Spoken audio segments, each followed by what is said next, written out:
Hello, I'm Robert Moynihan, and I have the pleasure today of hosting Aurelio Porfiri, a renowned organist, composer, author, and he's sitting right now in his office in Rome, Italy. Aurelio. Nice to meet you. Thank you for having me. Right. It is really an honor to have you. And we're talking today about one of the great themes that is agitating the Catholic Church right now. And in some ways, it's agitating the entire world. The question of tradition and modernity, the question of holding on to things that our ancestors treasured and handed on to us, and embracing new things. And sometimes when that happens, we reject the old things and forget about them. And isn't this one of the great problems we face? And it's something that you have been writing about with great interest yourself. Yes, so for sure, this is one of the key issue to understand our times. Okay. Now, with regard to the church in particular, you've written a book, and we have let's see. Well, first of all, I would like to say more about you. So we have a slide here that explains who you are, so that our viewers can place you. Here you are standing in front of a wall somewhere. Do you know where that photo was taken? Yeah, I think it was taken in Macau. Oh, so yes, you've been in China, which is another interesting thing about you. Yes, You're a Roman and a tremendous defender of Roman tradition, but you're also someone who loves China and yeah, has worked in China. Can you explain that? yes. I For family reason, I have ties with China, and also I live and work in China for 7 years, where I teach in a university, also in schools, music, choral music, sacred music, and so I was there from 2008 to 2015. Wow. So I lived there, So and mm, yeah, well, it's astonishing that you teach music and sacred music in China. yes, in Macau, it's a kind of uh, China sui generis, so we may say, but certainly is. I have fond memories about Macau, and especially about my students, the girls, because it was a girls' school, and they sing so beautifully the sacred music, and I really can never forget my experience with them. Of course, that was a very important watershed in my life, I would say also. So, and then of course, also foster my interest in Chinese things. So recently, I was again, this time in Hong Kong for 1 year, and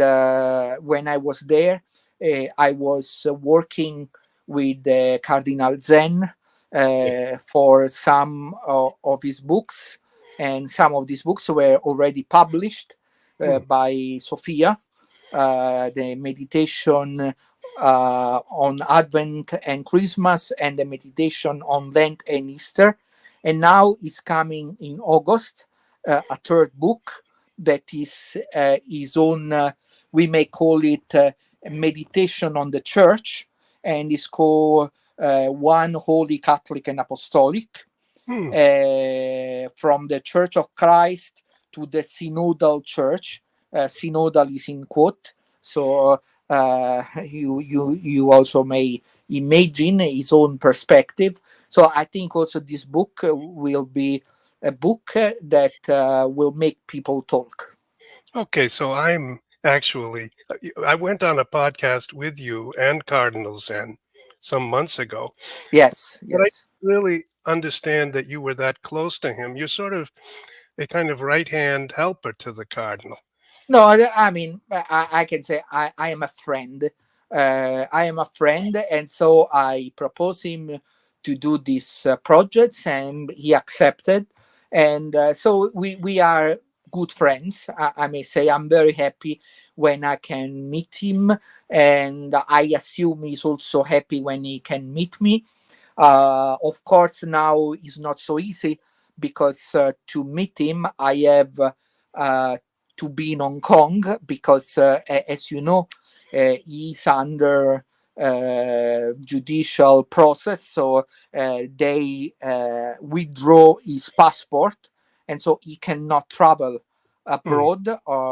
He has to get the permission to travel abroad. mm. So the only way I can meet him personally is that I have to go there.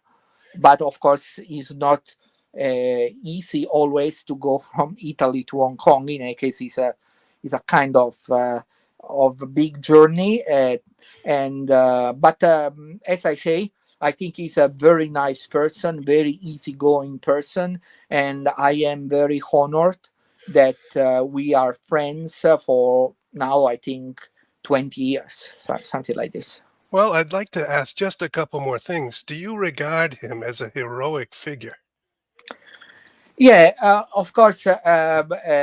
He's a very um, very courageous person, and he really stand for his own opinion, his own ideas, and certainly some of his opinions and ideas many people can share. So certainly he's a kind of church figure that is unlike the others, many of the others, we may say, because he's certainly not afraid of speaking his mind. When you know that other people usually they are more, we can call diplomatic, if you want to. So even if when they talk maybe with us, of course they say things, but then in public they usually have a more prudent approach. But Cardinal Zen, no. I mean, Cardinal Zen really is a very straightforward person. And some people don't like him for that. Some other people, me included, like him. And how do you judge the Vatican's desire to have an agreement with the present communist regime?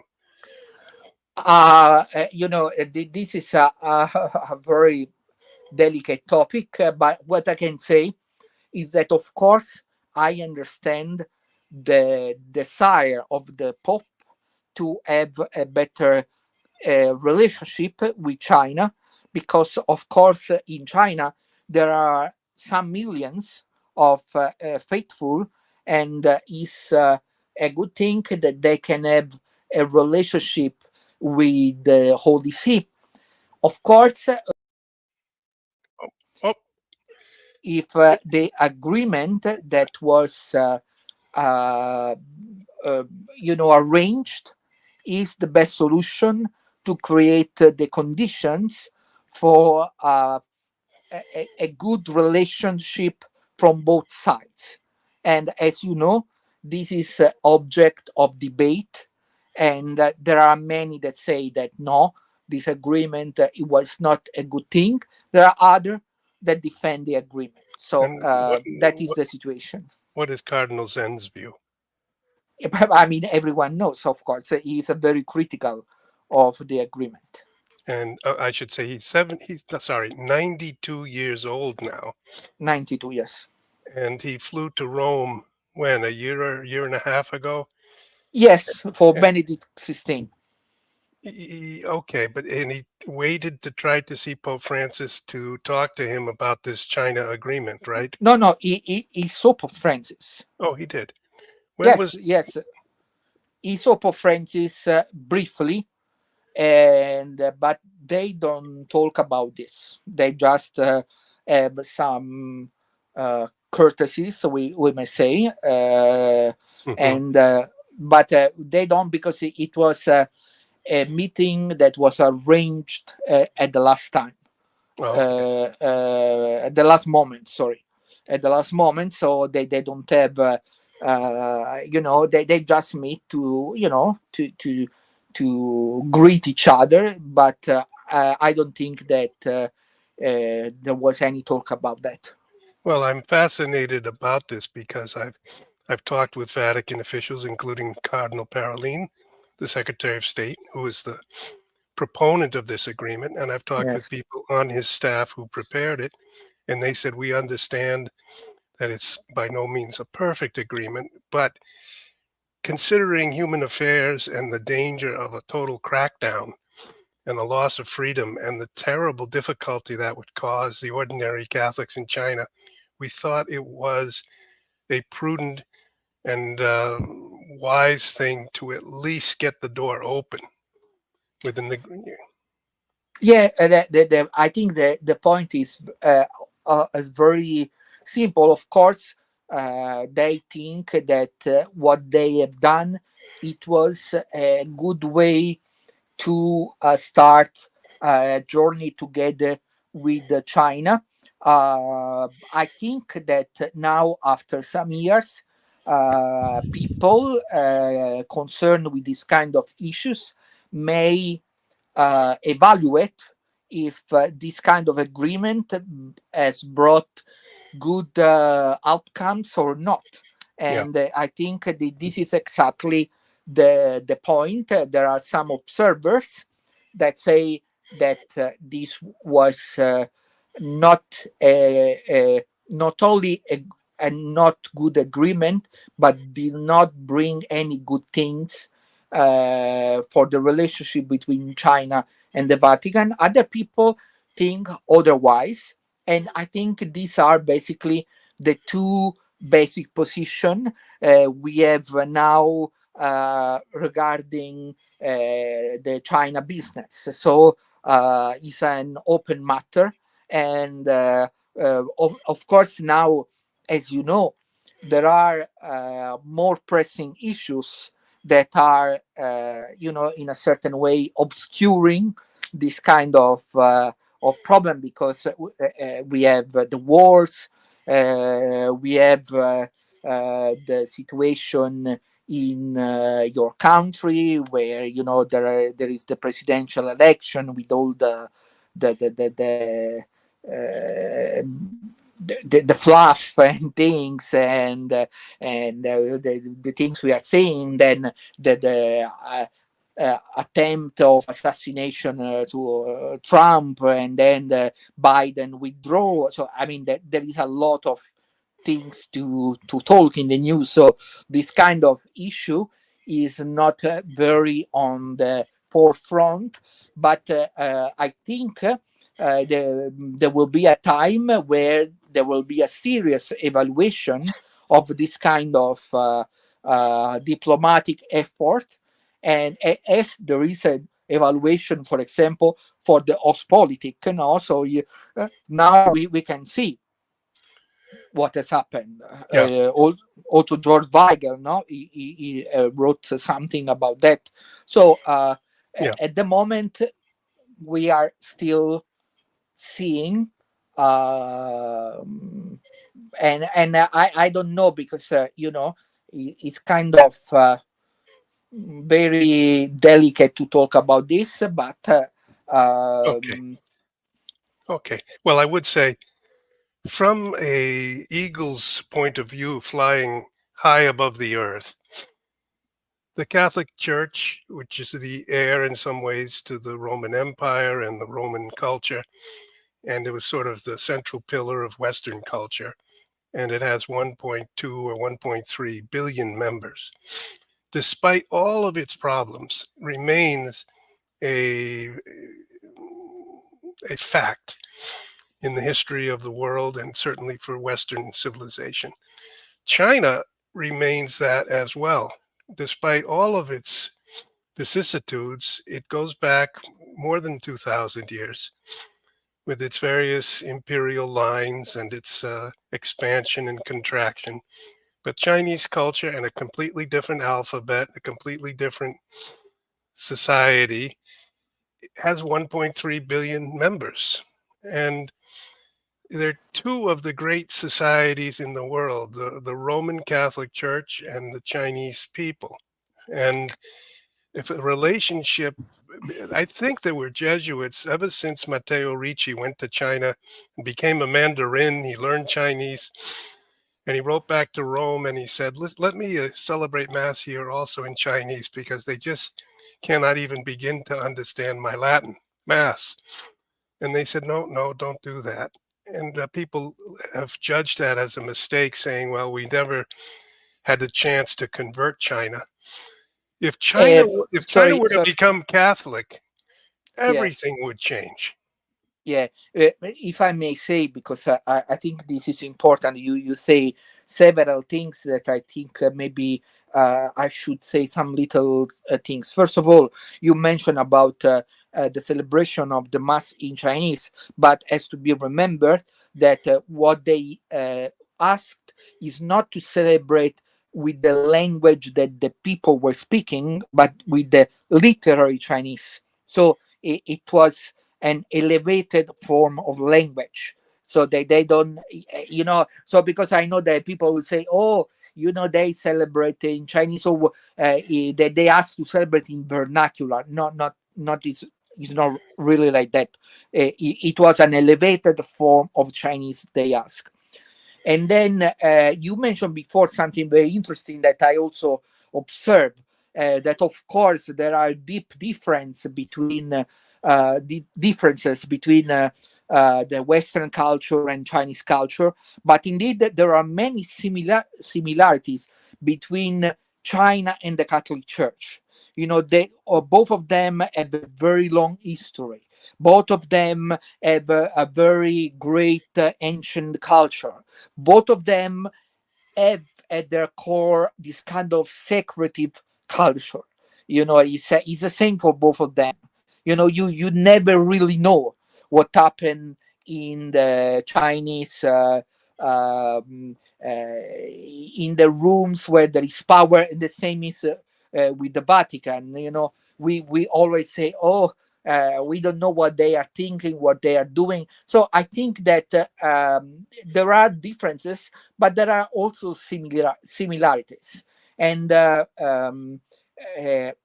church has for very long time uh, tried an approach with China. Indeed, what is very strange that many scholars from China, they still call Catholicism or Christianity the foreign religion, but indeed is not foreign at all, because the Christianity is in China at least from the 7th century.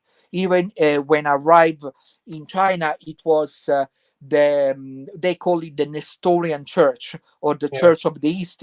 We have the stele, the Xi'an stele that testify of this.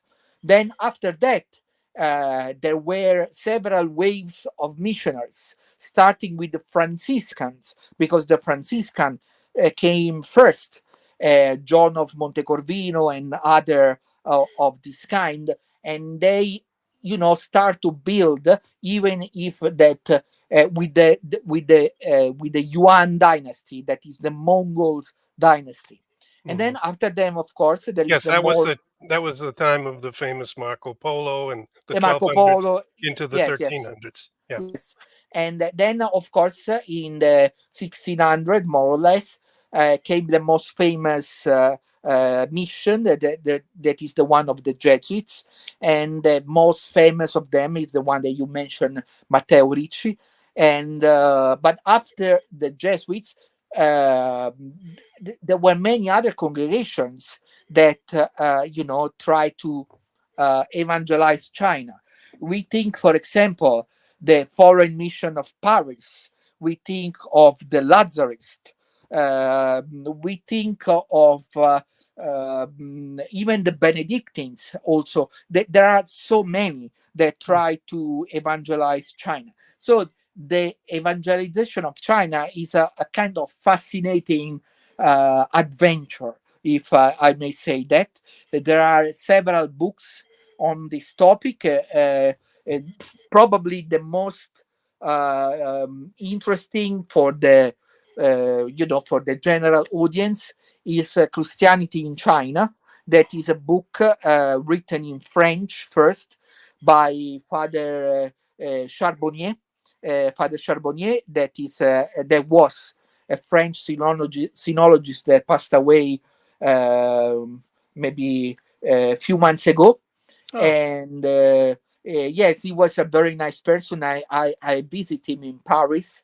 He was a very nice person, very easygoing person, and he wrote this book that was published in United States by Ignatius Press, and I think it's still in print. It's called Christianity in China, and so if the people want to know something more, they can read this book, Christianity in China. Of course, there are books that are much more in depth, like the Handbook of Christianity in China, that is in two volume. Every volume is 800 pages, but that is more for scholars and specialists, I would say. all right. Well, just one last question. You've spent 8 years living in China. Yeah, You're a Roman and yeah. you're a profound Roman Catholic.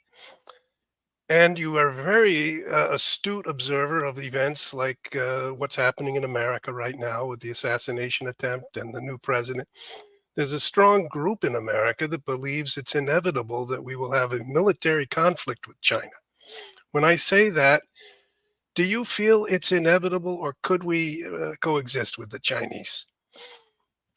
Um, I think that if things will continue to go in the way they are developing, it would be inevitable if the things continue like this.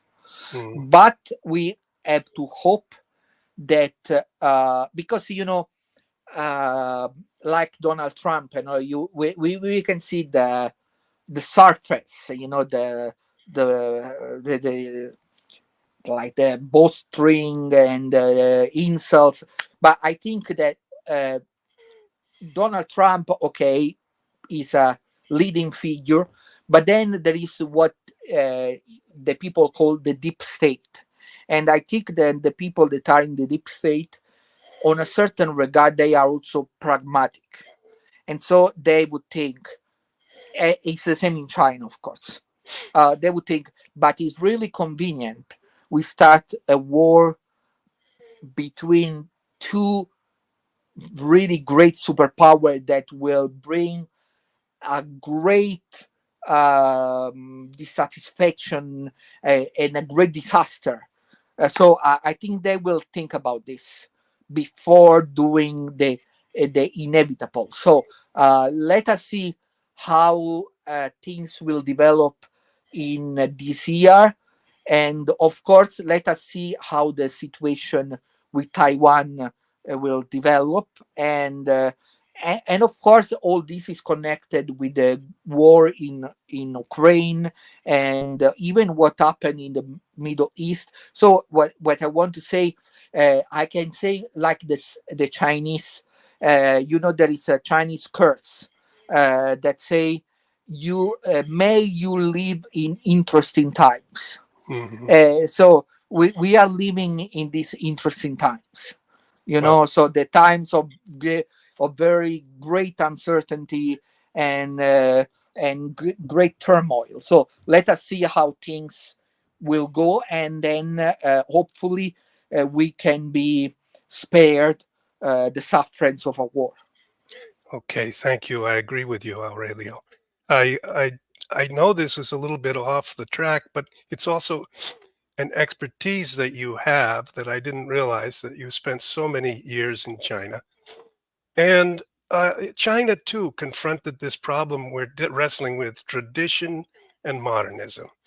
And in some way, they decapitated their traditional culture, their Confucian culture, and they imposed on it a kind of, I guess, Western communist ideology that came to them from the Soviets. And they reached Mao Zedong, and he took power in China. And then they had a cultural revolution, and everything that was dear to them, the old Chinese vases and the old way of the mandarins studying for their examinations, which took a whole week, and only those could enter into the leadership class. Well, now many of those people were executed, and it's a new Chinese regime came in that was, we call, very modern. But there must be a longing in China also for tradition. There is, and I have to say that first of all, I always say to people, or okay, you may not know, of course, because it's a kind of remote culture, the beauty of Chinese culture, but Chinese culture is really great culture. So I, of course, understand them that they are very proud of their achievements because it's really great. I mean, they have great philosophers, they have great art, they have also great music. What I want to say is that Chinese culture should be really appreciated. But it's true what you say, that during the 60s, the 70s, with the Cultural Revolution, they destroy themselves a lot of their treasures. But what we can see now is that they are slowly returning, for example, to Confucius, to Confucian values. And one sign of this is very easy to spot. They have their own cultural institute abroad. They call it Confucius Institute. Mm, So that they select a name that they know would be revered also in the West. mhm. That is the name of Confucius. But there are other. There are really great figures in China, and also in Chinese Christianity. Great people that suffer from their faith.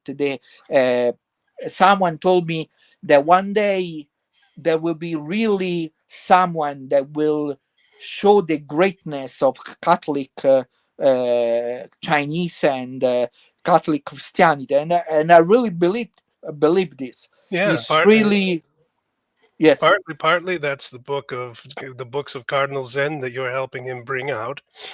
And do you know, we had someone on our chat here say, please pray for Jimmy Lai. Have you heard of Jimmy Lai? yeah, of course, yes. Yeah, so we should pray for him. I guess he's in prison now, isn't he? He's in prison, yes. And evidently prison for life.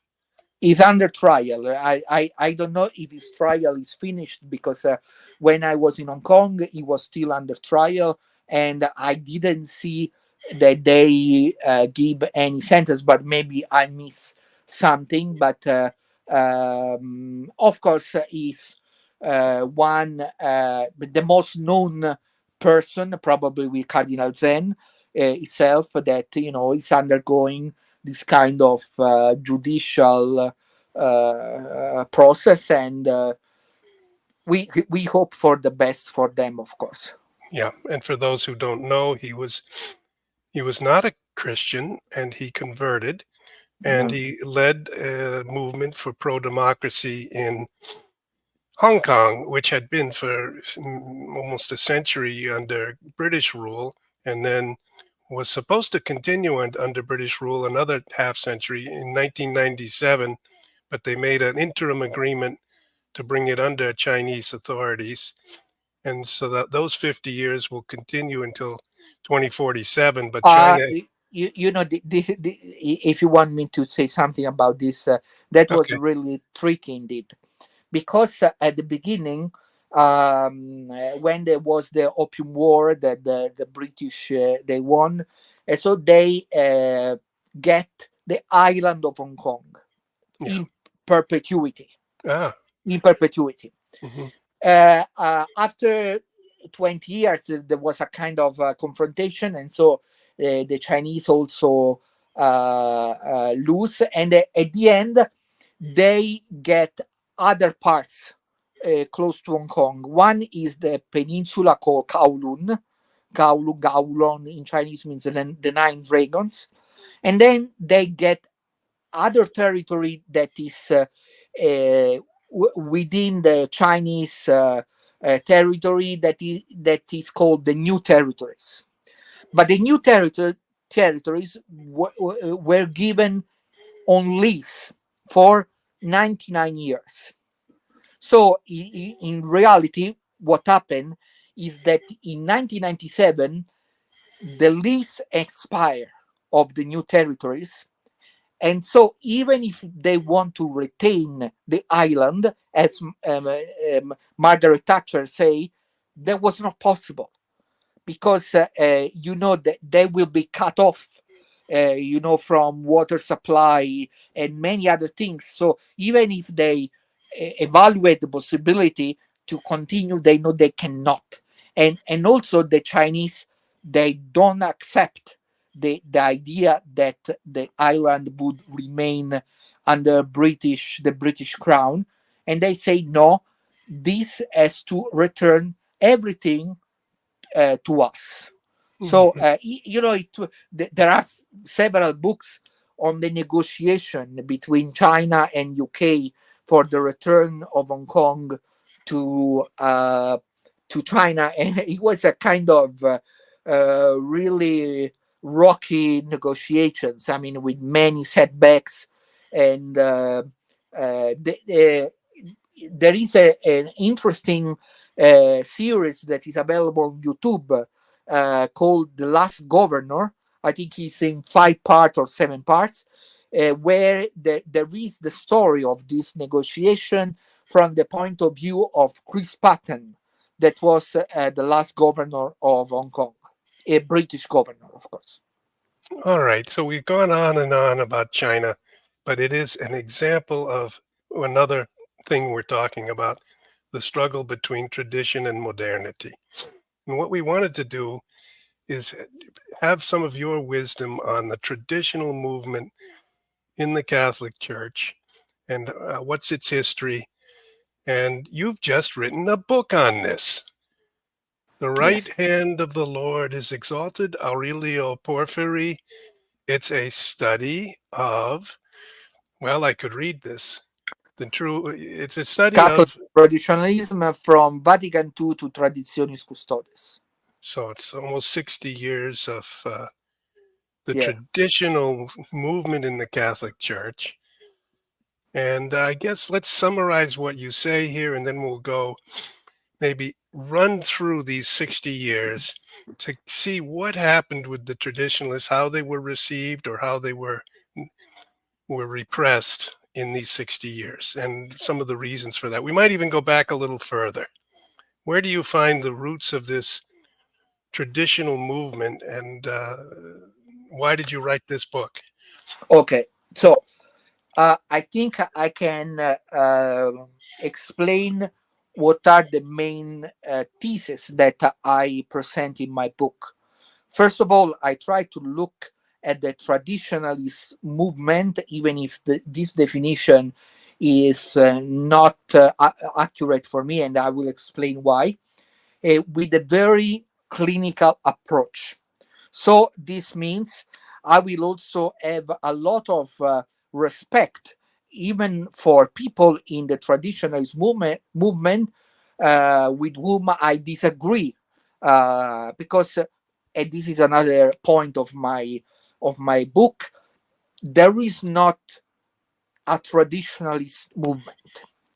There are many traditionalist movements. Okay, that's your first point, really. Yes, because there is not a monolithic traditionalist phenomenon. There are several. That go from the sede vacantis to the summorum pontificum groups, to the recognize and resist. I think you call it in United States. There are many now. There are the bene vacantis. So there are really several Yeah, bene, group. bene meaning Benedict. Benedict. Bene vacantis are those who think that somehow he didn't resign or, Exactly. Yes. yeah. Yes. This one. Yes. So it's not a unified group. And also, what I say is in my book is this. You know, sometimes people is used today to despise traditionalists. No, even in the hierarchy, they call it names. They call it rigid. They call it backwards, and many other things, even worse. But I say, look, if you understand what is their progress, their evolution, probably you will also learn to respect more their ideas. And how you can understand better the ideas of Catholic traditionalists, or why they became what they are now, you can understand it on the background of Catholic progressivism, because most of Catholic traditionalism is a reaction to the what the Romano Amerio, no, I talk about him a lot in the book, is really one of the most important writer on what he called the variations in the church. So that's R- Romano Amerio, yeah, Amerio, yeah, Iota Unum. His book was Iota one. Unum, It yes, means one iota. When Jesus said, "Not one tittle or iota, not one uh, iota of the y- scriptures will be changed." So he was saying it would be yeah, following the tradition of the scriptures. It's and he Iota Unum, one iota, is the name of Romano Amerio's book, a yeah. very famous He is a traditional. great book, Yeah. where he published in 1984, if I'm not mistaken, where he uh, present all the variations in the Catholic Church after Vatican II in a very analytic way. So, of course, I don't compare myself with Romana Merio, but what I want to do is to present the facts in the way, of course, I interpret them and the way I see them, and then let the people understand why these called traditionalist people react in the way they react, because the change was so deep, so big, that of course people felt disoriented. So traditionalism is one answer to this disorientation. But as I also say in the book, traditionalists traditionalism is not the final answer. I make the example that traditionalism is like an hotel. You know, you have your house that is not possible to live because need repair. So okay, we go in this hotel that we call traditionalism, but we have never to forget that this is an hotel, is not our final destination. We have not to call home the hotel. And this is the danger with some traditionalist group or people that create a sort of ivory tower and create a sort of alternative church. And that is really missing even the purpose of the original traditionalism. And I want to finish with this. You think about Monsignor Lefebvre, that is probably the leading figure in the traditionalist Catholic movement. Yeah. When he was received by Paul VI, Paul VI was very angry with him and accused him. He said, "Oh, you want to substitute me? You want to be like a new pope?" And he say, "No, I don't want to be the new pope. I don't want to present myself as the new pope. I just want to help reform the church that I see in ruins."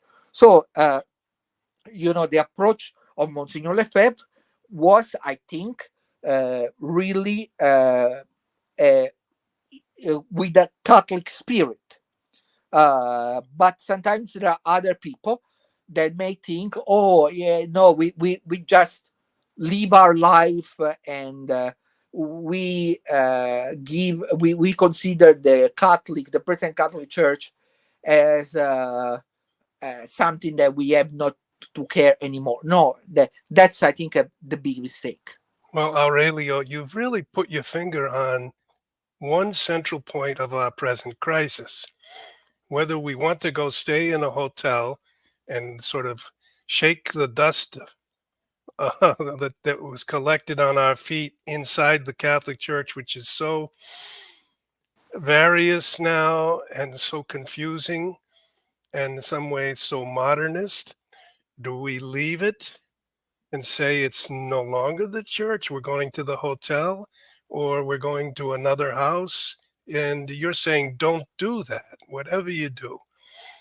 But what if the church has become unfaithful to the tradition? If it's become in some way teaching heresy and everyone kind of nods, how can more traditional minded people stay in the church and reform these problems in order to tend and care for the home of all Catholics? Yes, but like in the time of the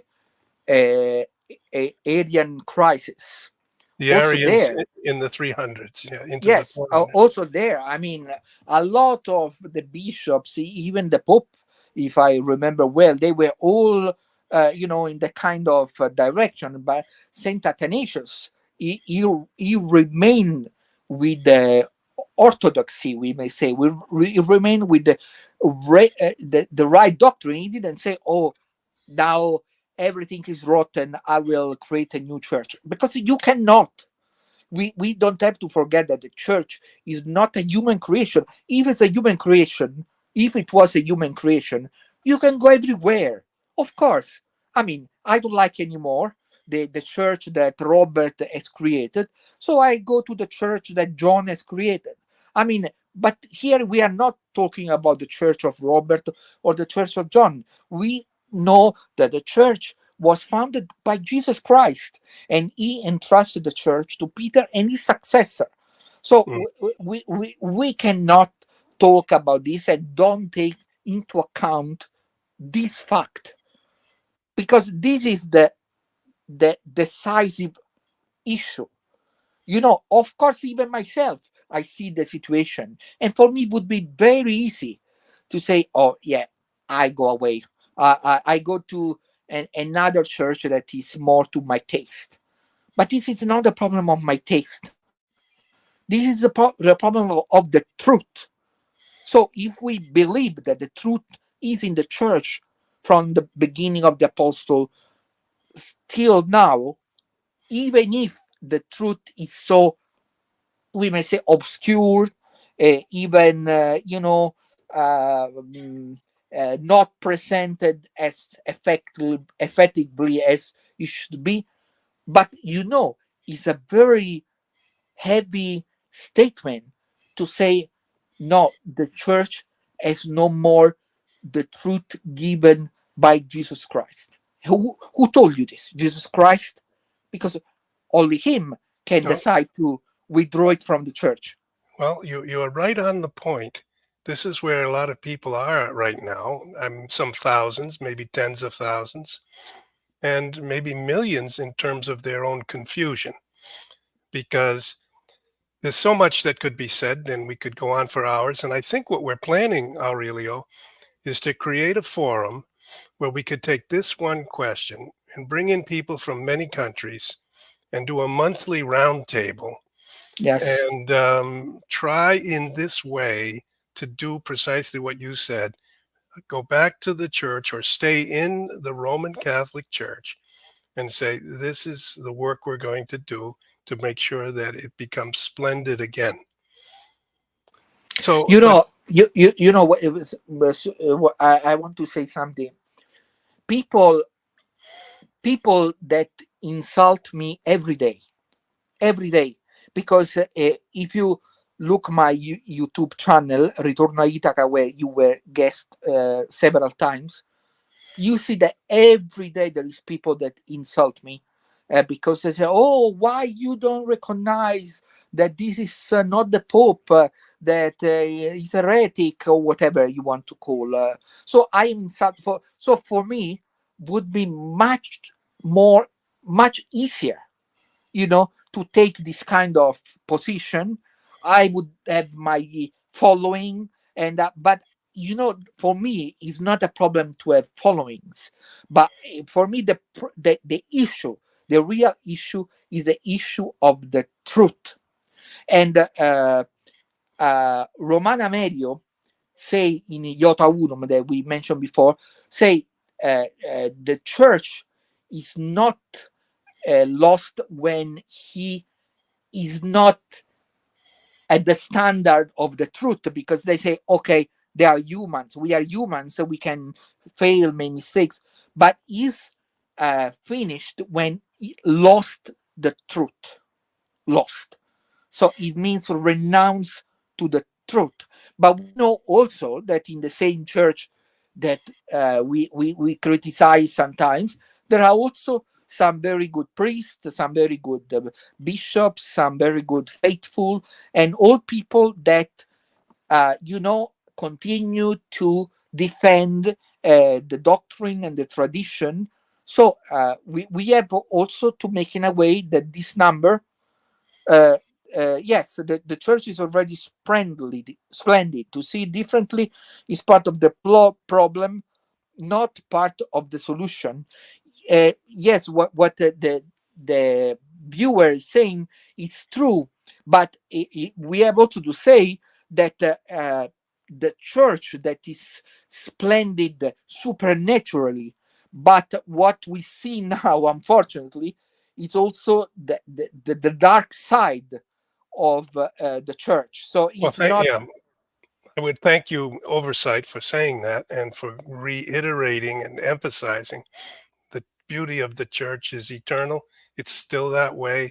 And for us to carp at this or that gives the impression that we don't see that sufficiently. So thanks you for telling that. But what Aurelio just pointed out is the darkness of many families where they stopped going to the church. They have children, they don't baptize the children, they don't raise them in any catechism at all. They are listening only to YouTube or whatever, TikTok. And the sort of deracinization, the uprooting of the Catholic faith, which Pope Benedict spoke of often, is far advanced into a kind of secular humanist culture. So it is in this sense that the proud, not proud, but the self, the church that felt that it had a beautiful gift of the gospel to give to humanity would still be continuing that mission in spite of all the temptations of this very modern scientific world, which offers us so many things. And we could quickly go for 15 minutes or so through the whole, it'll be a rapid run through the history of this struggle to hold fast to tradition and yet deal with this temptation of modernism. And we have several pontificates that we could begin all the way back with Pius X, who became in some way the great figure who who Yes. So what happened under Pius X, here's your even book. before? Here is Yeah. Pius X. He Yes, was even before Pius X. okay. In the 19th century, we have Catholic liberalism, because the issue is always the issue of the meeting between the church and the modern world. And some people think that this meeting, in a certain way, should be more a kind of embrace of the world with its values. But this is problematic because the values of the world sometimes are anti-Christian. So one movement that was very strong at the beginning of 19th century, the end. At the end of 19th century, at the beginning of the 20th century, was called modernism.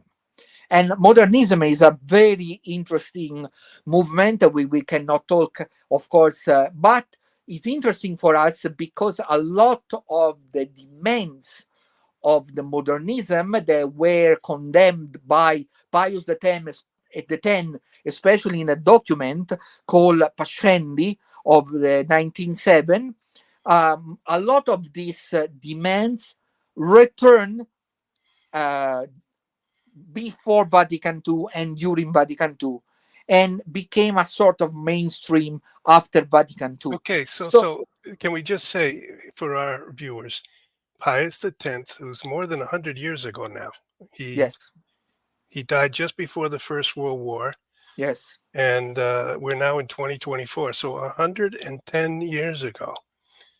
But already in 1907, in his encyclical Pascendi, he was saying that there's a kind of modern way of thinking, a modern liberal way, which is unacceptable for Catholics because it overturns traditional teaching.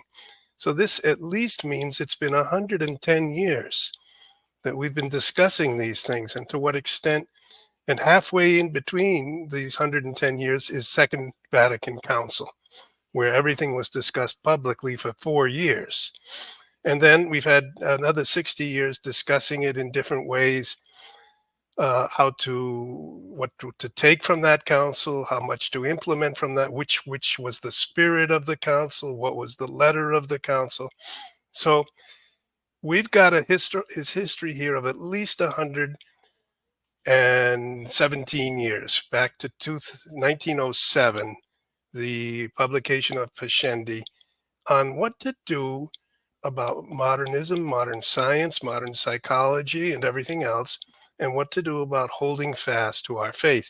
But Pius, he actually set up a secret service, didn't he, to investigate whether Catholic professors were holding fast to tradition or were embracing modernism. Correct? yes, that was the Sodalitium Pianum. I have to say about this sodalitium, there are different kind of opinions. The leading figure in the sodalitium was Monsignor Umberto Benigni, and there are now some books that talk about this. Some are very critical because they say, and maybe in part they are right, that it was a sort of kind of secret service, you know, a sort of Oh, just spying. just to make clear, Sodalitium is a society, or A society, yes, and Pianum is pious. yes, It's this PIO, but when it was put together with Sodalitium, it became Pianum, but the Pious Society. yeah, Correct? yes, and so but in any case, I think that it would be important also to see the publication, not only of Monsignor Benigni. I have some of his publication here, Yeah, you but you also, you you have quite a few books there behind you. yes, yes, and but also of the other. And I think that one would learn that these people were only interested in defending the faith. Sometimes probably the way they used was not the more commendable, but the situation at their time was really a disaster, because this virus of the modernism really infect a lot of priests, a lot of seminaries. There is the Italian Institute for the History of Modernism, and they publish several books that present the sources of this movement. So uh, for people that speak Italian, this is certainly a kind of suggested reading. But also in United States, there are now several books that talk about modernism.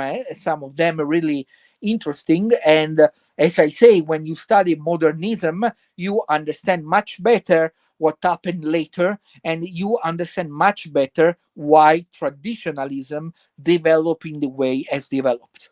Okay, we need to tell our understanding of modernism in order for people to understand why it was so unacceptable. couldn't you just say, well, we're going to use machinery and we're going to use airplanes? That's modern. Modernism really was a type of humanism. Isn't that the truth? It's a type of elimination of the supernatural, so it's a type of scientism. And it's somehow anti hierarchical. So it's a kind of democratic movement in a sense, an elimination of layers of authority going back in the Catholic idea through the laity to the clergy to the bishops and to the Pope. Yeah, So, is basically is putting the man at the center instead than God. okay. Yeah, basically. So the Catholic who's traditional minded can accept the truths of science if they are persuasive and proven, but he keeps God at the center because our hearts are restless until they rest in thee, O Yeah, Lord. Saint Augustine. And because Christ is the still point in the turning world, when he dies on the cross, it's almost the end of the universe and the beginning on Easter Sunday of a new universe with the risen Lord. He's the center of all things. He's the Son of God. And the church brings him through the liturgy, receives him present in truth in the Eucharist. And so the church is this vessel which contains a truth of supreme importance. And the entire movement of science, of humanism, somehow can't accept the centrality of these truths because it somehow for them diminishes man. And whereas, Yeah, yeah, and also, the what I really want that our viewers understand is that if you are anti-modernist, does not mean you don't appreciate the things of modernity. Like we are doing a live streaming using a really modern technological so mean. are we modernist? Yeah, exactly. I don't think we are, but that's not the point. It's not refusing modernity, is refusing the idea that you have to put man on the throne instead than God. Yeah, that is the point. So this idea, for example, if we want to be more concrete, that the liturgy has to be for the people, we have to make it simple because the people don't understand. So basically they have they have destroyed the liturgy because they want to serve the people, but the liturgy is first for the glory of God, and then is for the sanctification of the people. So only if you give properly glory to God, then you can also sanctify the people, because the beauty of what you see and what you experience is reflected on your soul, and you can grow in your faith. Beautifully put. I think that's the essence of the matter. But history unfolds over 117 years of this struggle. And I wanted to have you maybe briefly run us through, even though we're going overtime now, we're finally getting to the heart of the matter. So I think we're going to go on a few more minutes. Is that okay with you, It's Aurelio? okay. It's okay. Maestro. It's Okay. okay. It's okay. So Pius XII passed away. He was succeeded by Benedict the 15th. 15. And Pope Yes. Benedict the 16th not only took his name from Saint Benedict of Nursia, who is the founder of the Benedictine order, who lived Yes. from 480 to about 549, so in the late 400s, early 500s, but also from Benedict the 15th, who spent his whole pontificate saying the First World War was a terrible slaughter and that they should do everything possible to make peace. But what did he do about modernism? Yeah, I mean, he also, of course, continue in the way of Pius X, but I think that he was also more careful to avoid certain excess. that certainly probably were present in the pontificate of Pius X, where I mean it was like an atmosphere of witch hunt. I think you say in English, no? Witch Yes, hunt. In other words, yes, students would go into a professor's class, take notes, go to the Sodalitium Pianum and say, "Our professor is a modernist. He's yeah. teaching us modernism." And he'd say, "Okay, what's his name? What did he say?" So there was a kind of spying going on. No, and then also what happened, that if you don't like that person, so you go to the bishop, you say, "Oh, the person I think is modernist." So basically, everyone was accused to be a modernist, but sometimes they were not. Just maybe they have people that don't like them, and so they use this to get some kind of revenge. But also, Benedict 15, I think, say something that is very interesting for traditionalists. In his first encyclical, now I don't remember the name. It was, I think, Ad Apostolorum Principes. Now I don't remember exactly, but he say that we have not to follow the spirit of novelty. We have not to go after new things. We and not to go after new things, but we have to see traditional things in a new way, or present in a new way. And is in Latin is non nova sed noviter. So not new things, but in a new way. Non So novus et noviter, not yes, non new nova things, sed noviter. but the old things in a new way. And this Yes, precisely, really, was John the 23rd's remark almost 50 years later, when he said, "I'm going to have a council." We'll call it the Second Vatican Council, but it's not going to present any new teaching. We're all set with our teaching. It's going to present our teaching in a new way so that the world can hear it and accept it in a more effective way. yeah, this is what he say, but then it's not what happened. Okay, right. But okay, so this is Benedict. And after Benedict came the very great Pope, but not quite as well known as many, Pius the 11th, who was from really the whole 1920s. In 29, he signed the Concordat with Mussolini, which created Vatican City State. A lot of people don't realize it didn't officially exist until 1929, and he signed the documents. Yeah. And he ruled all through the 30s. As you could see, the great powers, both the British, the Germans rising again, the Soviets with their very atheist regime, and Italy with Mussolini. So terrific modernistic movements. What did he do about the philosophy of modernism? I think Bonaiuti was in the 1920s. Ernesto Bonaiuti. No, but he died under Pius XII, so he lived quite long, because you know that the most famous modernists are three. One is George Tyrrell, Yes, that died quite early. Then back was in the late 1800s. yeah, no, no, I don't. I think at the beginning of 19th century. Now I think, and then there was the French that was very famous, Loisy. Alfred Loisy, Yeah. that also lived a kind of long life, and then there was Ernesto Bonaiuti, Italian, and all of these three were excommunicated many times. So Bonaiuti was excommunicated three times.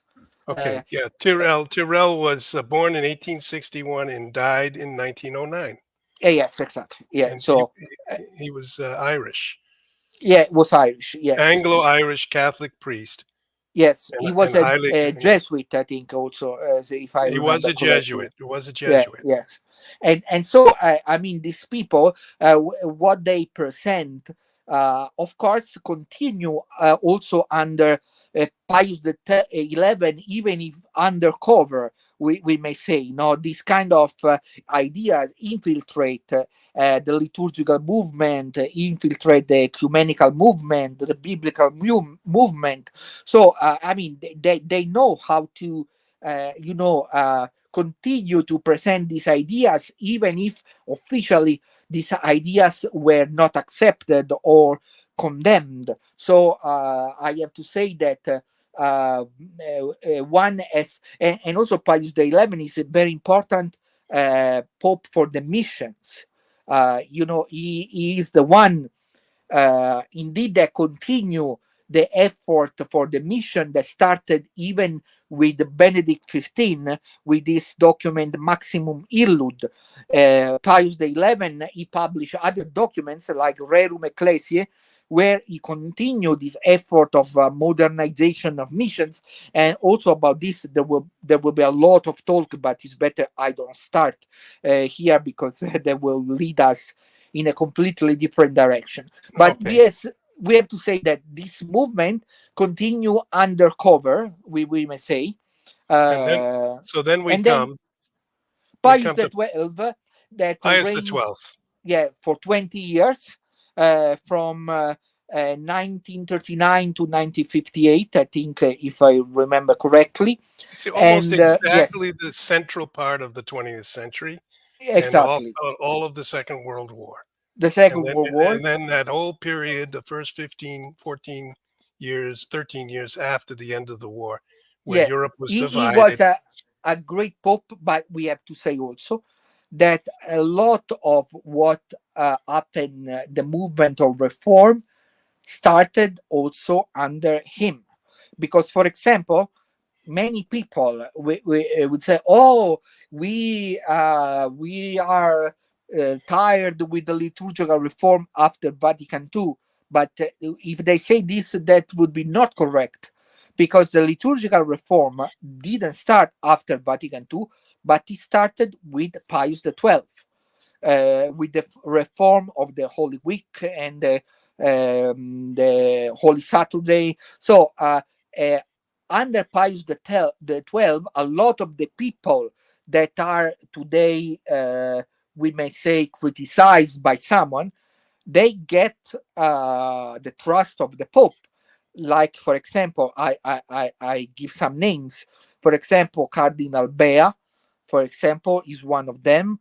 The other one is Monsignor Bugnini. All these people started their work under Pius XII.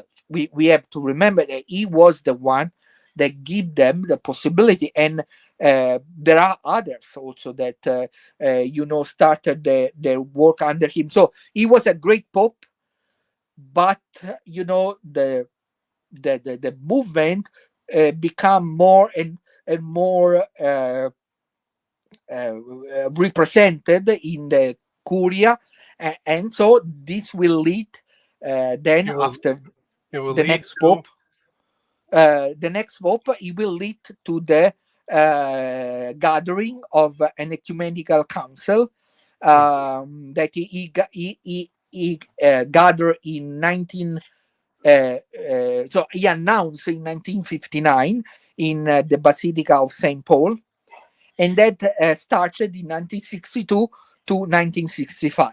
But we have not to forget that a few months, even I think few weeks before the starting of the Vatican II, the Pope presented a document called Veterum Sapientia, where he praised highly the use of Latin in the church, and he commended that the Latin should continue to be used and to be maintained. So if one think that few weeks before Vatican II, the Pope present this document, it means that probably he didn't really realize what was going to happen. And this also we may know because in the famous speech, of the moon, the first day of the council, he October say, 11th, October October 11th, 11, yeah, 1962. 1962. Yes, what he says, oh, yes, maybe in December we will have finished. So he was thinking that maybe in 2-3 months they just finish everything. So Aure- he was probably naive. Aurelio, they told me that they rented the chairs for 2,500 bishops. And then Mm. after Paul VI next year said, okay, I'm going to continue the council, they said, well, it's not going to be over in one more session. let's buy the chairs Mm. so that we don't rent Yeah, them. In other yeah, words, probably they don't expect.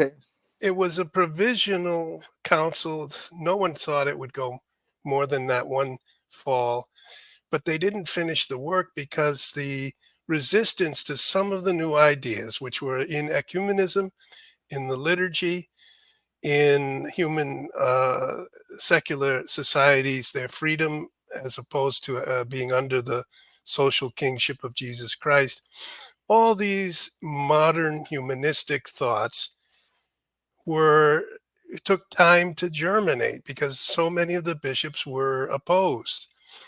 And so, but the world was spending a lot of money and the press was spending a lot, both in Italy but all over the world, saying the church must make changes in order to really be modern and to be effective in the modern world. And bit by bit, a lot of people started to be in agreement with that thought.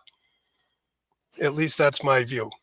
Yes, I mean, the decision of having a council, of course, we don't know exactly why he take that decision. He said it was like an inspiration of the moment, but we know that indeed he was thinking about that for some time. And I really think that probably what the intention that he has in convoking the council was the one he presented in that speech. So to have 2 3 months and to have what he called aggiornamento, no? So like an update on the or refreshment, a refresh. I don't know how to say in English.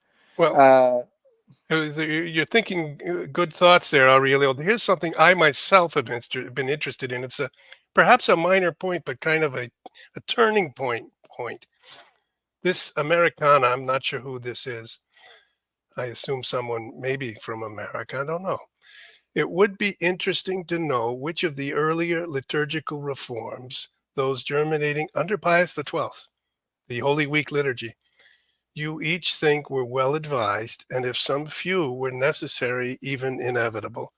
Well, I myself never have made a study of these. Some people are very seriously committed to saying that they were unnecessary. They shouldn't have started this process. Others were saying there were repetitions, and these liturgies went on for 2 3 hours. They were able maybe to cut back on some of the repetitions. But I don't know my own position. I never really studied. What do you think? Yeah, as in my book, I present an article of a person that suggests that in a certain way the reform of the Holy Saturday and the Holy Week in a certain way betray the liturgy, the traditional liturgies. As you say, there are now people that are going much more in deep studying this kind of issues. What I can say is that there are really critical people, and there was one that now I forgot the name, but I hope to remember. He was a canon of St. Peter Basilica. He made a conference on this issue. Oh, I don't remember. no, I think I think I know who you mean, and I knew him, but I'm also forgetting his name because I'm getting old now. uh, and he made also some remarks about this issue. So Monsignor, he had a journal that he put out, I think called Trinitas. yeah, maybe yes. Um, He was many years Gul, ago. I'm so sorry, but I also apologize to him. I think he was a saintly man, and so what did he said that there were. Yeah, he criticized these reforms. It was the Uh, beginning of the desacralization, but this is an issue. John wasn't the one. He started everything, and he had it in his mind already in January 59. He was elected in 58. yes, So he very quickly goes to the council. But yes, he did have all sorts of commissions in Rome set up to prepare documents so yes, that they could have come to the council and kind of rubber stamp it and finish it in 2 months. October into November and in beginning of December, usually on the 8th of December. Mhm. But they didn't. And because people, even like Joseph Ratzinger, was standing on the front steps of St. Peter's Basilica, I was told by Don Gino Belleri, who used to be the head of Leoniana bookstore, and he's now I passed knew away. him. I knew He, him. Yes. he was well informed. He knew everyone, right? Yes. Okay, so he said that he saw Joseph Ratzinger, Father Ratzinger, at the age of 35, handing out mimeograph sheets saying, let's not vote in the schema that has already been prepared and finish the council without truly discussing things. Let's vote down the schema and vote to write the documents ourselves all together.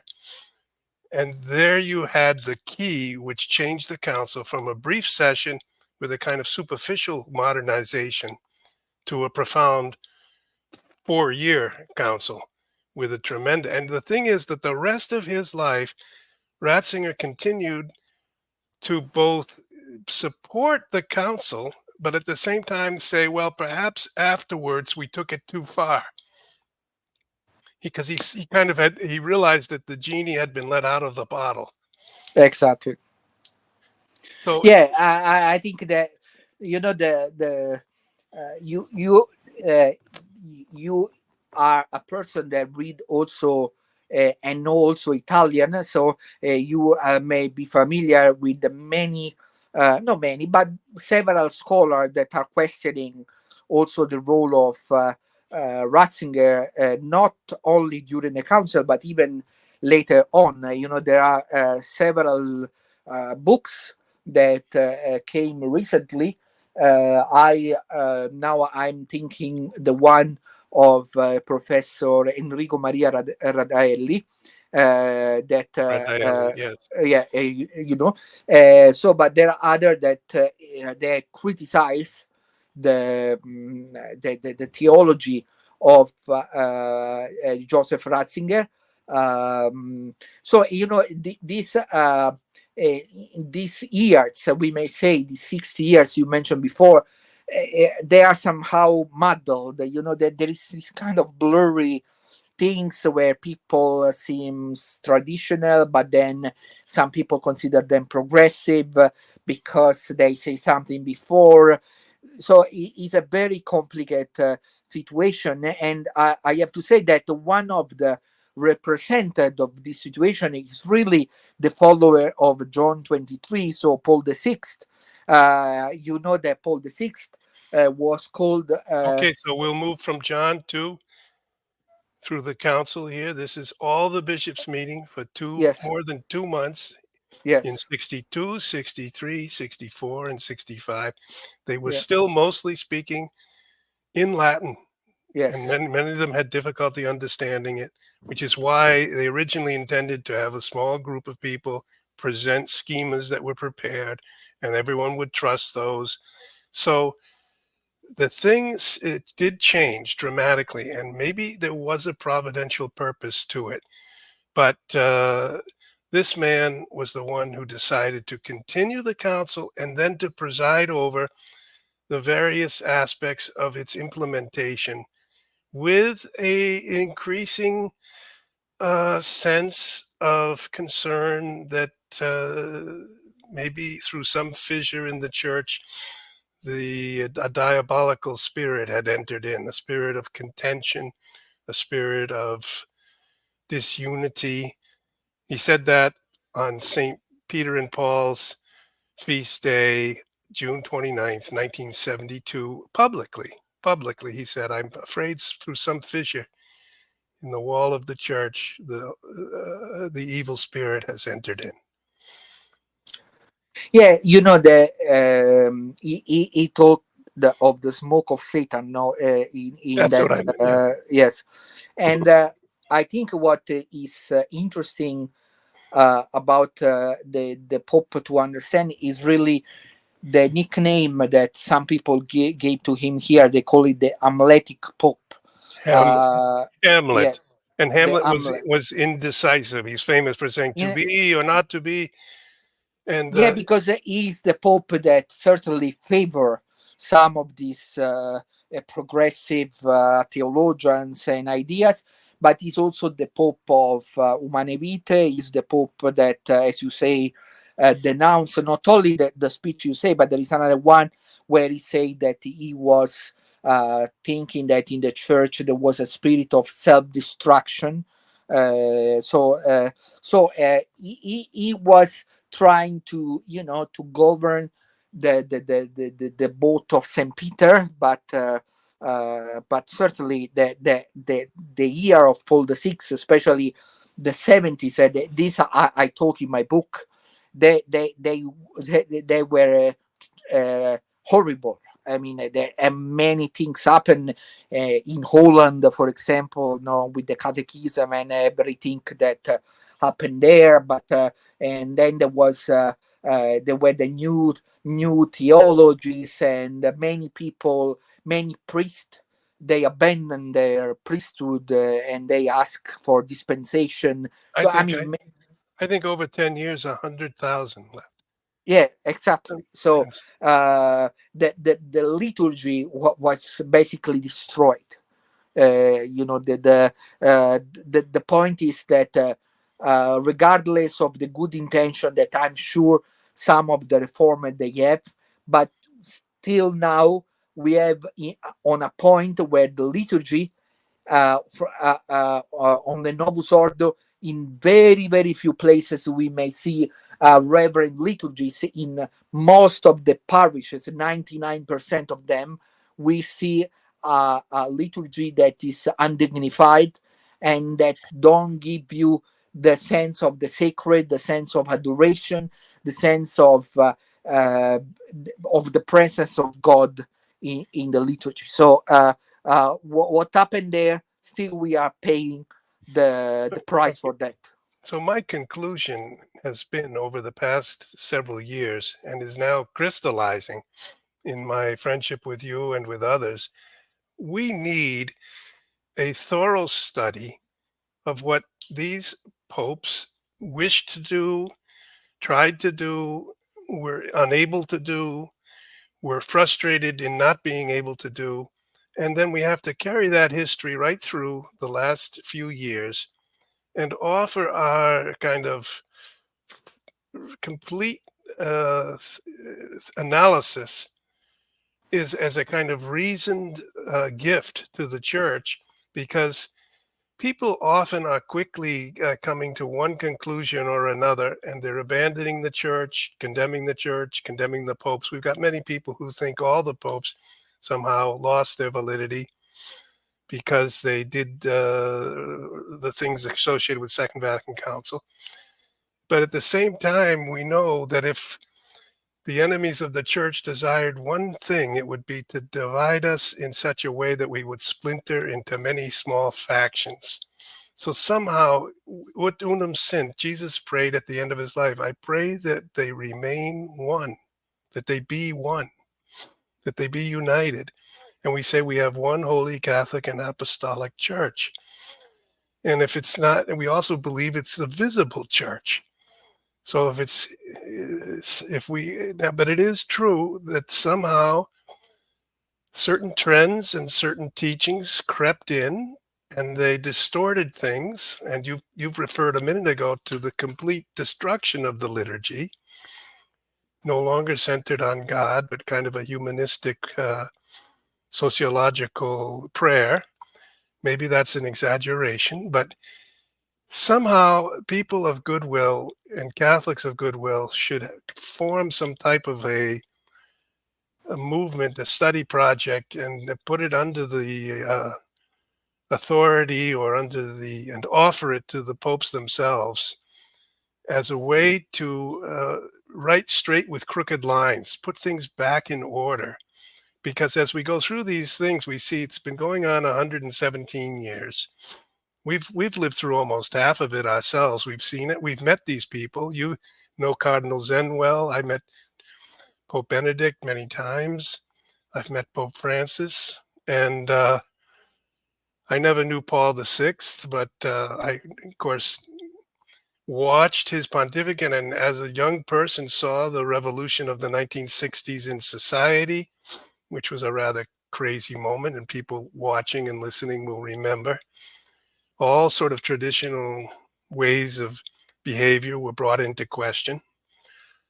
So anyway, let's rapidly run forward to bring it up to the day, and then we'll end it. Paul VI, the Hamlet Pope.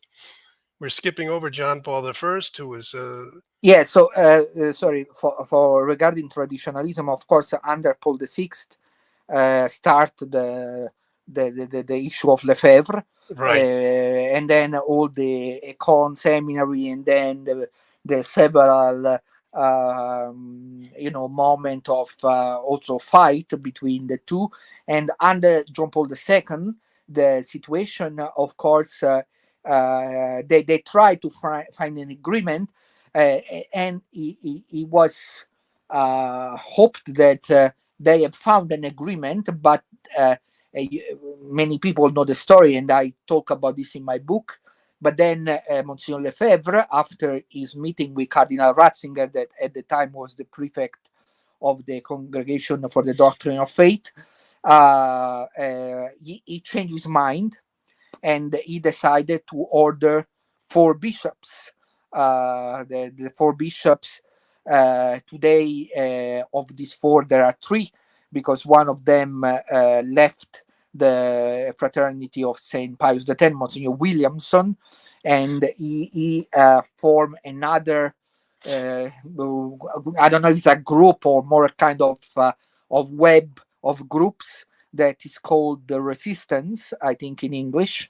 So under John Paul II, all these things, come to a halt, and he excommunicated the bishops ordained by Monsignor Lefebvre and Monsignor Lefebvre, but not the faithful, not the people that follow, this kind of this congregation. So Aurelio. yeah, I was in Rome as a very young journalist in 1988 in May, and we knew that there were meetings between. I didn't meet Archbishop Lefebvre at that time, but I think I saw him entering for meetings with Joseph Ratzinger.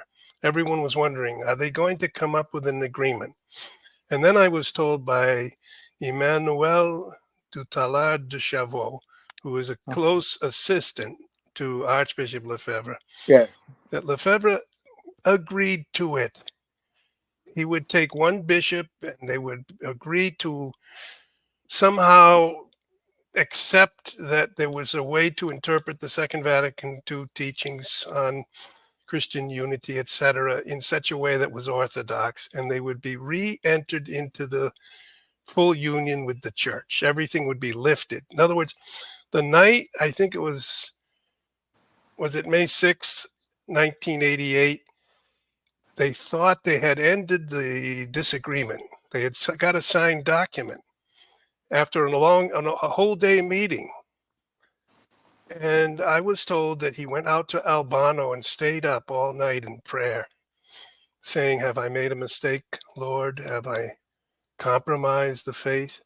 And in the morning, he said, "I can't accept my own decision.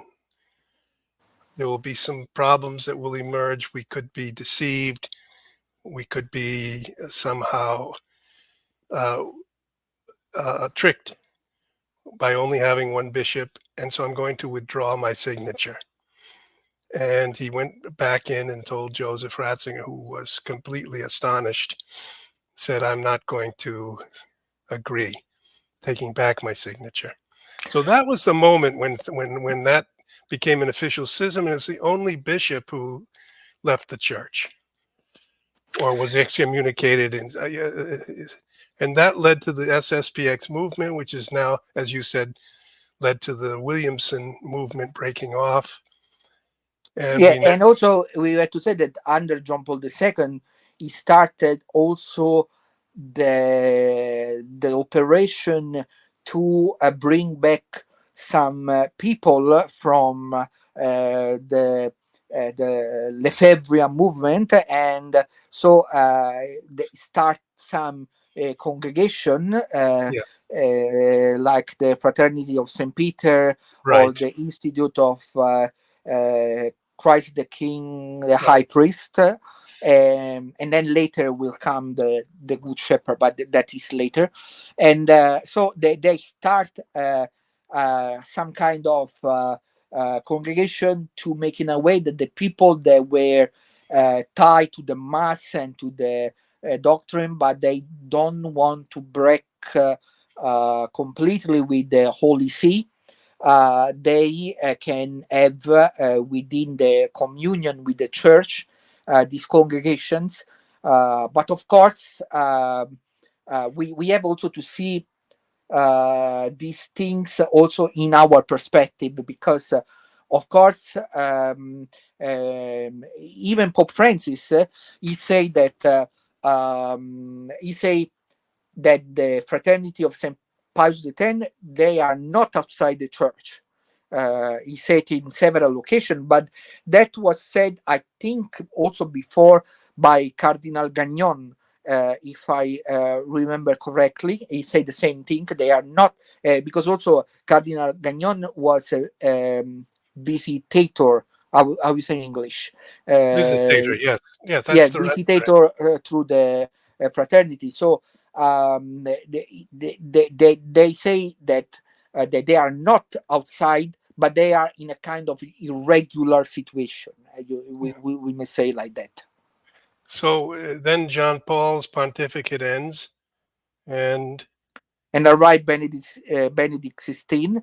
So Benedict the Benedict 16th. 16, we all know what he has done in 2007. He published Summorum Pontificum that give a much broader possibility to people to participate and to praise, to celebrate the traditional mass. And also we have to say that Benedict 16 inspire a lot of people, a whole lot of people in reconsidering this kind of tradition. And so in that kind of sense was beneficial.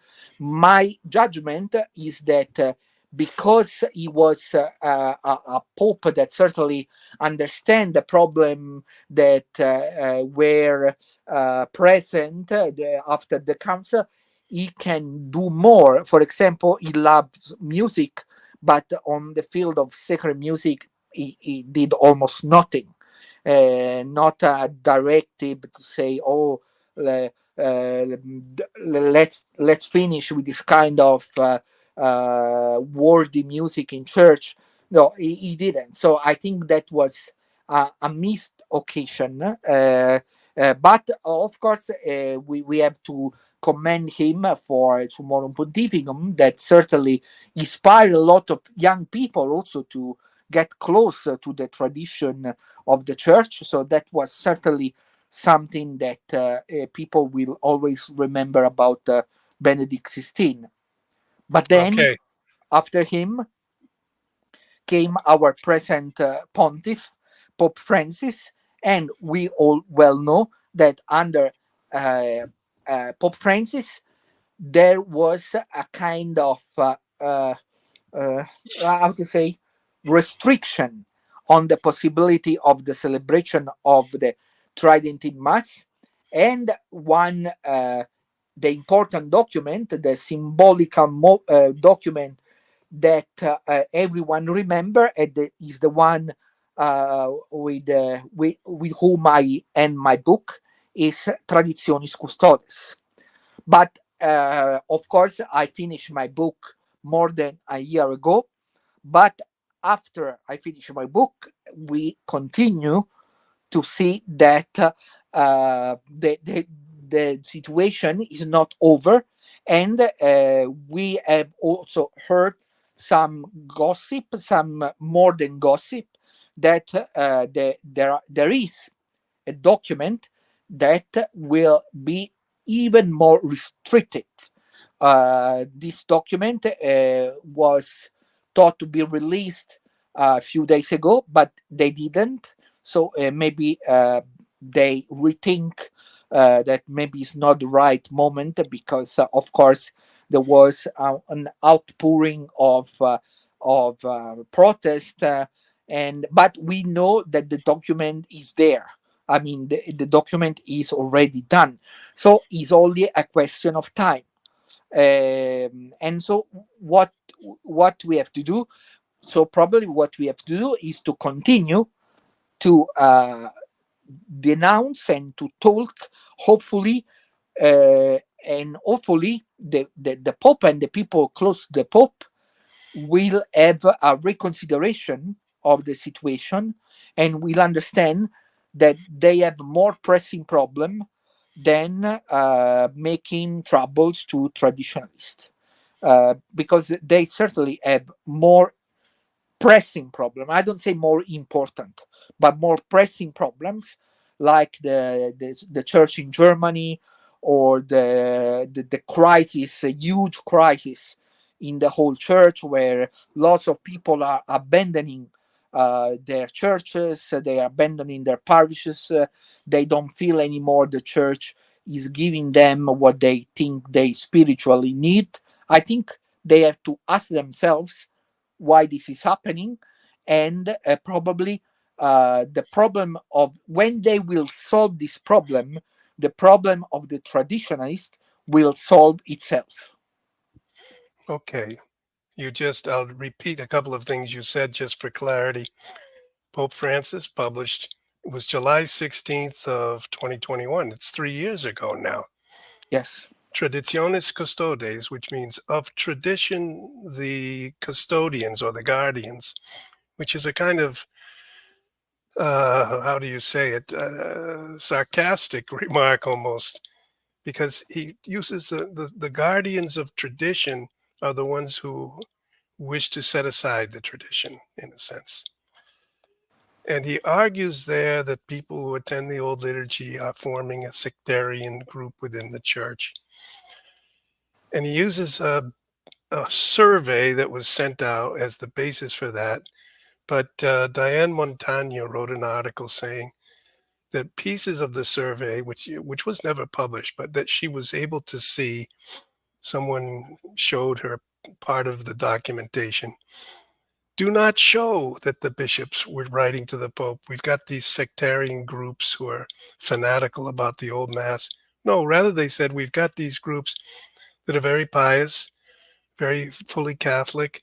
They love the old Mass, the old liturgy. And so there's some type of a deception crept in here, or a misrepresentation, or even a lie.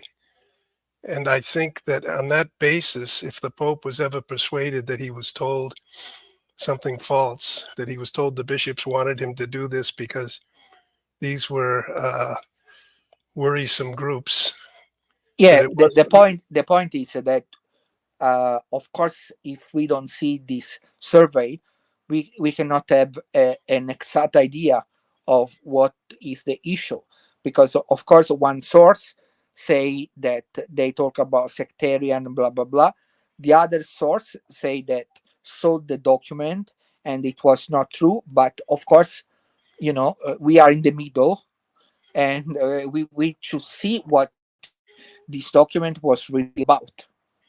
right. Okay, so, and now the rumor is also that the document has been upgraded or made more severe and has been prepared. And the Pope actually, they say, the rumor is, it's been reported in the Italian press that Cardinal Parolin a few days ago went to the Pope. The document was there on the table between them.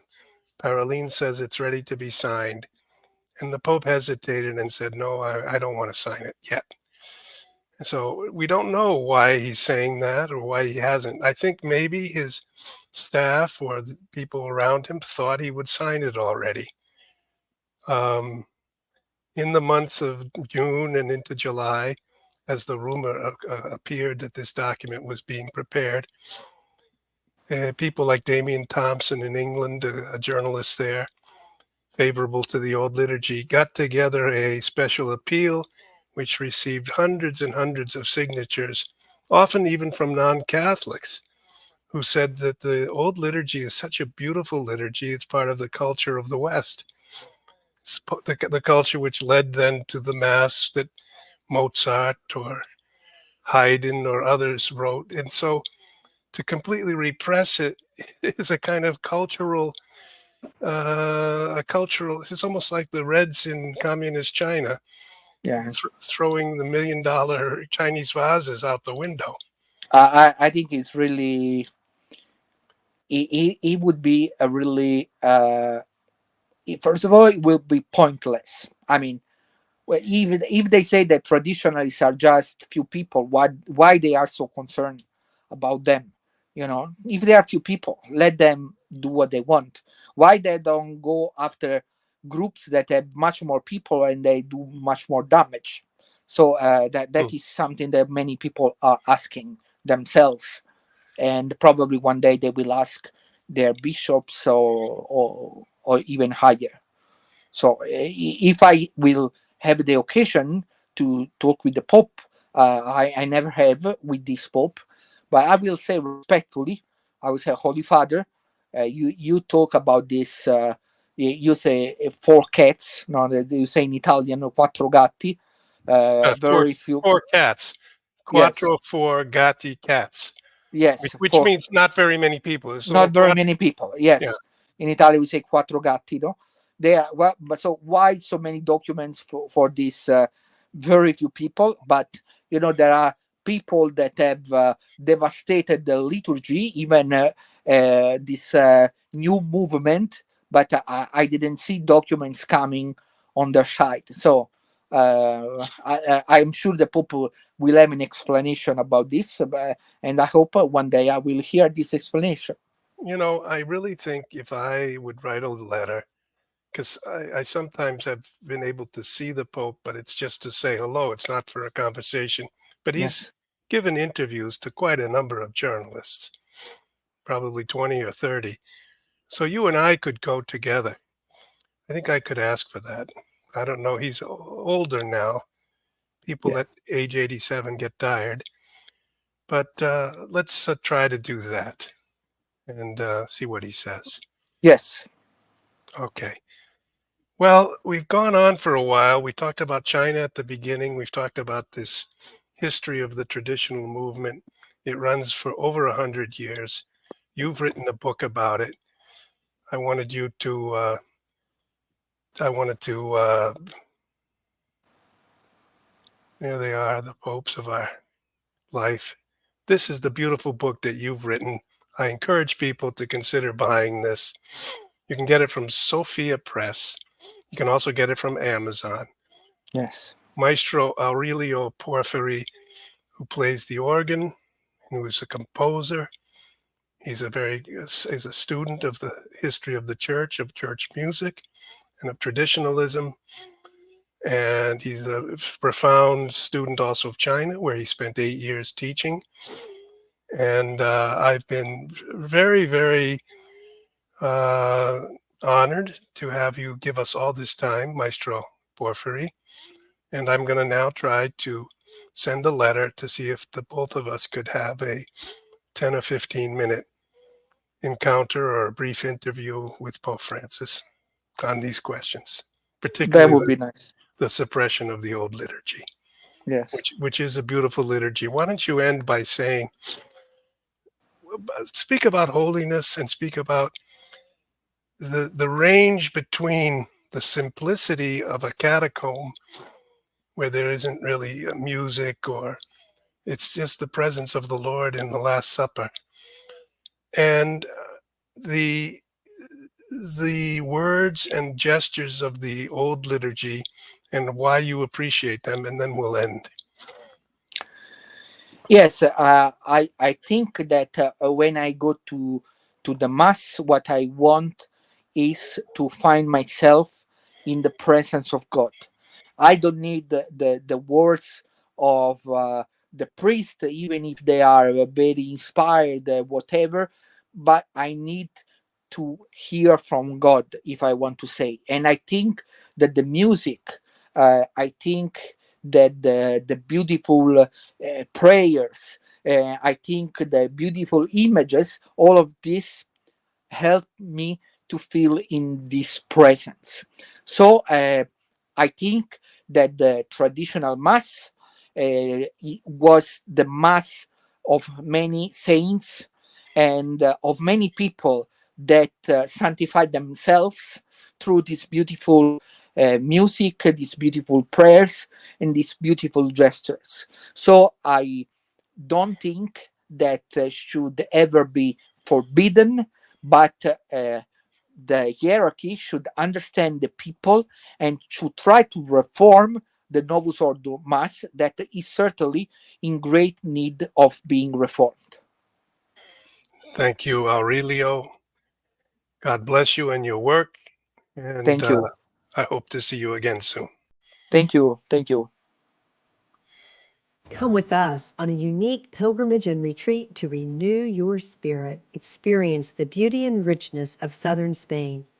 Our retreat master, Father Charles T. Murr, a renowned Catholic priest, best-selling author, philosopher, theologian, trained psychologist, and pastor of souls. Father Murr will guide us through 3 mornings of spiritual reflections at a convent located in the historic heart of Carmona, Spain, promising a transformative journey. Experience an intimate evening with Father Murr at his home. Wine, dinner, music, and conversation, a highlight of this unique experience. Explore picturesque towns in Andalusia, each with its own history and charm. From the ancient streets of Carmona to the majestic beauty of Cordoba, the breathtaking views of Ronda, the remarkable village of Centenil, and the historic wonders of Seville. Our pilgrimage will be filled with awe-inspiring moments. Join us on this profound spiritual journey and rediscover the joy of faith, fellowship, and renewal. Book your place now and embark on a pilgrimage and retreat unlike any other.